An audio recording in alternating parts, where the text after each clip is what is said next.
বিলাসীপাৰত ভূমি বিবাদ, মাটি কিনি বিপদত ভুক্তভোগী। মাটি কিনোতাক সজোৱা হল ভূমাফিয়া। বিক্ৰেতা মতিবৰ ৰহমানৰ বিৰুদ্ধে উত্থাপন বহু অভিযোগ। শিক্ষক সানোৱাৰ হুছেইনৰ এজাহাৰ দাখিল। বিলাসীপাৰাৰ নায়াৰ আলকাত ভূমি বিবাদৰ ঘটনা। ভূমি ক্ৰয় কৰি বিপদত পৰিছে এতিয়া ভুক্তভোগী। উচিত মূল্য দি ভূমি ক্ৰয় কৰা ব্যক্তিকেই ভূমাফিয়া সজালে মাটি বিক্ৰেতাই। ন্যায় বিচাৰি থানাত এজাহাৰ দাখিল ভুক্তভোগীৰ। এই ঘটনা সংঘটিত হৈছে বিলাসীপাৰা সমজিলাৰ নায়াৰ আলকাত। অভিযোগ অনুসৰি প্ৰায় 5 বছৰ পূৰ্বে নায়াৰ আলকা দ্বিতীয় খণ্ড গাঁৱৰ মতিবুৰ ৰহমানৰ পৰা প্ৰায় 2 বিঘা মাটি ক্ৰয় কৰিছিল সানোৱাৰ হুছেইন নামৰ শিক্ষকে। এই চুক্তিপত্ৰৰ জৰিয়তে প্ৰায় 4 লাখ টকা দি ক্ৰয় কৰা ভূমিৰ তেতিয়াই নামজাৰি কৰি লোৱা নাছিল সানোৱাৰ হুছেইনে। পৰৱৰ্তী সময়ত মাটিখিনি নামজাৰিৰ বাবে আবেদন কৰিছিল সানোৱাৰ হুছেইনে। কিন্তু এনে সময়তে হঠাৎ বিক্ৰী হোৱা মাটিখিনিত পুনৰ খেতি কৰিবলৈ আৰম্ভ কৰে মতিবৰ ৰহমানে। পিছত মাটি ক্ৰয় কৰা সানোৱাৰ হুছেইনে বাধা দিবলৈ যায় যদিও তেওঁক ভয় ভাবুকি প্ৰদান কৰাৰ অভিযোগ উত্থাপন কৰিছে সানোৱাৰ হুছেইনে।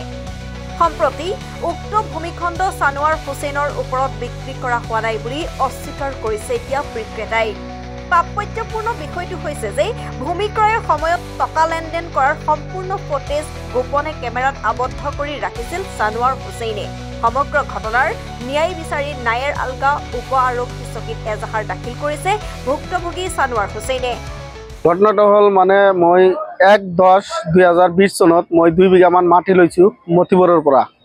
মানে মাটিখিনি মই খাই আছোঁ, কিন্তু আজি মই এটা নিউজ চেনেলত মই চালোঁ, মানে তেখেতে মোৰ ডাঙৰ দাদাৰ নামত এটা নিউজ বনাইছে যে তেখেতে বোলে ভূমাফিয়া বুলি কৈছে। মানে মোৰ হাতত মোৰ উচিত প্ৰমাণ আছে, মোৰ ডকুমেণ্টছ আছে, মই মানে পাৰ্মিশ্যন ওলাইছোঁ, তাৰ পৰা পাৰ্মিশ্যনত ছিগনেচাৰ কৰিছে, এগ্ৰিমেণ্ট কৰি টকা লৈছে। মোৰ হাতত ভিডিঅ' ফুটেজ আছে, পইচা গুনি দিছোঁ, আৰু বহুত মানুহ আছিল তাত। তেখেতেও জানে মই মাটিখিনি কিনি লৈছোঁ। কিন্তু আজি মানে তেখেতে নিউজ চেনেলত এটা শব্দ ওলাইছে, মানে তেখেতে শিক্ষক মানুহ, তেখেতক মানে কৈছে ভূমাফিয়া বুলি।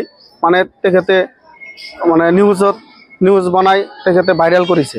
সেইটো তেখেতে মানে নিউজটো বনাইছে। মোৰ দাদা মানে 4টামান বজাত মানে তেখেতে ক্ষেত্ৰত গৈছে, মানে মৰিষ্টাল দিব।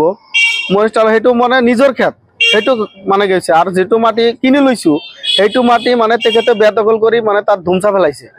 ধুমচা আছে, ক্ষেত্ৰত আছে, মানে সেইটো ক্ষেত্ৰত একো হোৱা নাই, মানে এতিয়া ধুমচা আছেই।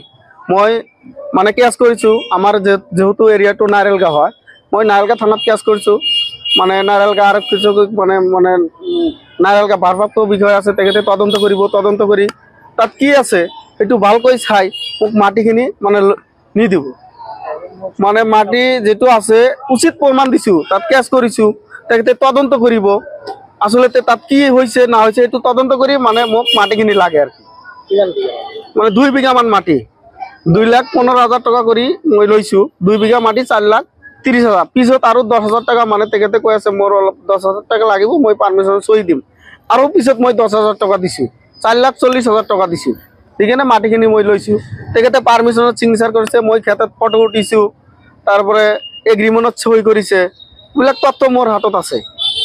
আৰু যিটো মানে দালালি কৰি আছে, তেখেতৰ লগত দালাল আছে, 2-4টামান দালাল আছে, সিহঁতে মানে তেখেতক উস্কানি দি কিনে এইটো কৰাই আছে। বিলাসীপাৰাৰ পৰা হাছেন আলীৰ ৰিপৰ্ট ফৰ নেশ্যন আছাম।